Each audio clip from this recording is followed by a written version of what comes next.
Two teams are lighting up the NBA playoffs right now, the Oklahoma City Thunder and the Cleveland Cavaliers. The media loves them, but will these teams be able to live up to the hype? Will any of these teams raise up a trophy come June? Or will they be second round exits like I think they will? In this video, I will break down the numbers, narratives, and why these teams are second round exits and also why they're so overrated. If you guys enjoy sports related content, all I ask that you guys hit the subscribe button and turn on post notifications so you don't miss a single post. Before we get into stats, let me clarify that overrated does not mean bad. Both the Cavs and the Thunder are clearly talented, but having them as a championship team is where I cross the line, and this is why I have them overrated.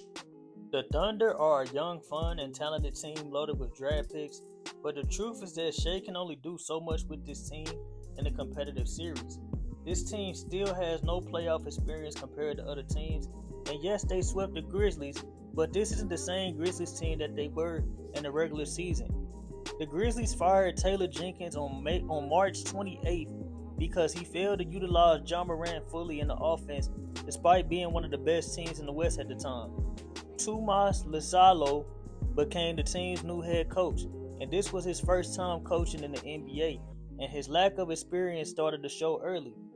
This proves that the Thunder have not been battle tested yet, and we shouldn't overreact to them sweeping the Memphis Grizzlies.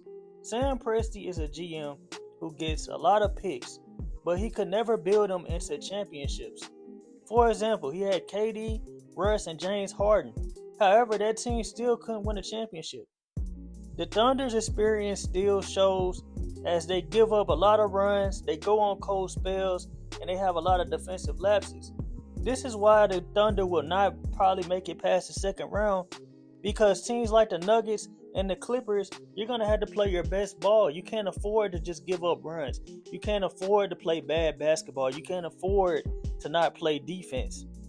Both of these teams have playoff experience, and they will make you play if you don't bring your A game. Another big problem I do have with the Thunder is that yes, they did bring in Isaiah Hartenstein, but it's still not going to be able to hide Chet's defensive liabilities. Chet struggles at rebounding the ball. He's like another Jaren Jackson Jr. when it comes to like rebounding. He gets bullied a lot, and when you're going against a Jokic, when you're going against a Zubac, you're going to need more than just Chet and Hardenstein, bro. And I think that's going to be a big reason why they probably will be second round exits, because I don't know if the Thunder can hang with teams that are more bigger and more physical than them that play in the post. It's a mismatch every time. You have people like Kendrick Perkins saying that they're going to win the West, and then you have fans saying that the Thunder will win the NBA championship, and all of this is just delusion to me. Now, the Thunder probably can win the West, but I just don't see it happening. I think they lose second round. You even have these betting websites forcing you to put money on the Thunder to win the championship because it's favored in odds, bro. Sometimes odds just don't do everything. It's about having knowledge of the game. Now, when your team is number one in the East, of course you're going to get all type of love from the media. And yes, the Cavs did sweep the Miami Heat, but beating a 10th seeded team is not impressive to me at all, especially with this team dealing with injuries and just lack of chemistry as well. The Heat were 37-45, and Jimmy was no longer on the team, so this really meant that the Heat were just lucky enough to just escape the play-in, and they didn't really have a true number one option. Donovan Mitchell and Darius Garland are both score-first guards, and when it comes to crunch time situations, we never know as fans who's going to take over the game. Is it going to be Donovan? Is it going to be Darius? I think this is going to be a big problem. They're going to have to learn to adjust and balance against like competitive teams like the Pacers, the Celtics, and other teams of that nature. In the playoffs, they really lack ball movement and size, which can become a big problem, especially the ball movement. See, the Cavs, they rely too much on iso ball in the half-court set. They don't move the ball as well as they need to. They don't really play as a team. It's really just, oh, Donovan, we're going to let you go, and then Darius, we're going to let you have a turn. So they just take turns instead of playing really collective team ball, and it's just an awkward fit to me. Now, I've talked about Cleveland's lack of ball movement, but let's talk about Cleveland's size. Pause.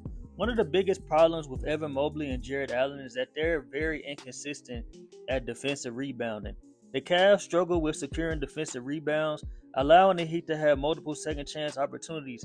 In game 1, Cleveland gave up 17 second chance points, which highlights that they have issues with boxing out and maintaining intensity throughout the game. There should be no reason why you're getting snagged on by a rookie Khalil Ware and Bam Adebayo at power forward. The Cavs have also had interior defense issues, and I know that sounds crazy when you have a defensive player of the year candidate and you have Jared Allen, who normally is good at blocking shots. But in game 2, they allowed the Miami Heat to score 44 points in the paint, and they allowed them to secure 9 offensive rebounds in that same game. And once again, Khalil Ware and Bam Adebayo should not be able to just score in the paint when you have a defensive player of the year candidate. If you're letting a rookie score in the paint, imagine what's going to happen when you're going against a Kristaps Porzingis or when you're going against somebody like a Miles Turner. You cannot allow that to happen. And another thing that I've noticed with Cleveland that has also been kind of suspect is Cleveland's perimeter defense. Cleveland has been very, very suspect to the perimeter. In game 2, they allowed Haywood Highsmith to make 5 threes on 6 attempts. Now, that's absolutely crazy. And it's not that Haywood Highsmith can't shoot. It's the fact that you let him make 5 threes. What makes this even worse is that is Haywood Highsmith's career high in threes is 5. Like, he's never had 5 to that game. Now, the biggest thing I have with the Cavs is their bench defense, because they've been very, very inconsistent on the defensive end. In game 2, the bench struggled to maintain defensive pressure, which allowed the Heat to narrow the gap and allowed them to really almost win the game because of their bench defense.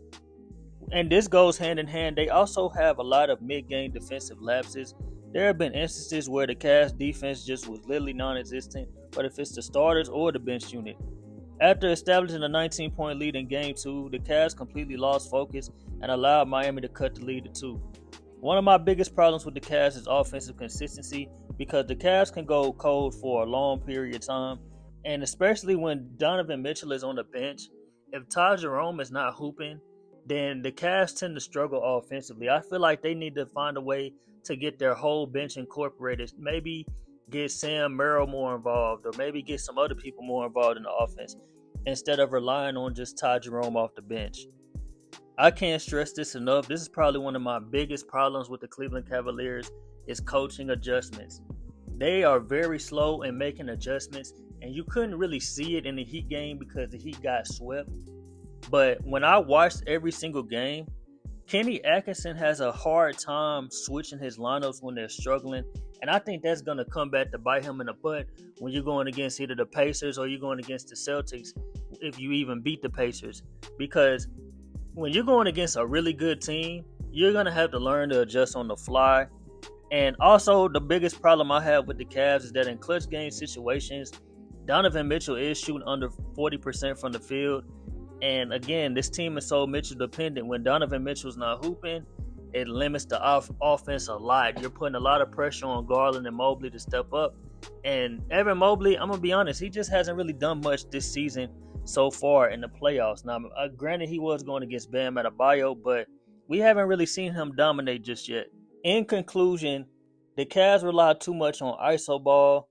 They're really just a fast-paced team that is not as good as people think they are defensively, even with a defensive player of the year candidate.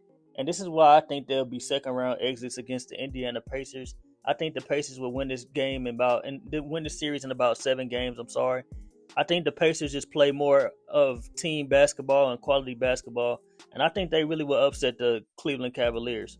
Now, let me go ahead and talk about the Thunder and wrap up this video. I just think that the Thunder will struggle if they go against a team like either the Clippers or the Nuggets. I think their size is their biggest problem. I also think their biggest problem is the offense can be rather stagnant when Shea goes to the bench, and they're very, very Shea dependent. And I think that's the biggest problem, because if Cason Wallace is not hooping like how he needs to, if you're not getting anything out of Lou Dort, if you're not getting anything out of all of these other role players, it's going to be hard for the Thunder to really win a 7-game series. And I don't really trust Chet or Jalen Williams in a 7-game series, just being honest. Both of those guys are readily inconsistent. Really more Chet than Jalen Williams. Jalen Williams can get you 20, but I think since they haven't really been in the playoffs, I don't think they'll be as good as they have been in the regular season, and I think that's going to really come back to hurt OKC in the long run, regardless of who they face. I personally blame the media for this because everybody wants the Cavs and the Thunder to win. And I've already stated earlier that they're both are very, very talented teams, without a doubt. But we have to look at performance over narrative. Yes, you guys can force a narrative on the Thunder and the Cavs all you want, but we have serious questions that the Thunder and Cavs will answer in this next round. The Thunder, they have to answer, can they handle pressure in deeper playoff rounds? Like, yeah, you beat the Grizzlies, you swept them, good job. But when it's actually pressure, can you guys handle it and get the job done? And the Cavs, they have to really answer, can they beat a real contender in 6 and 7 games? Because I view the Pacers as a real contender. I had the Pacers winning this in 7 games, like I said earlier. Now, can the Cavs prove me wrong? Yes. But I think the problem with both of these teams is that can they close out tight games? Because we've seen both of these teams time and time again sell in fourth quarter moments when they needed to really lock in and close the game out.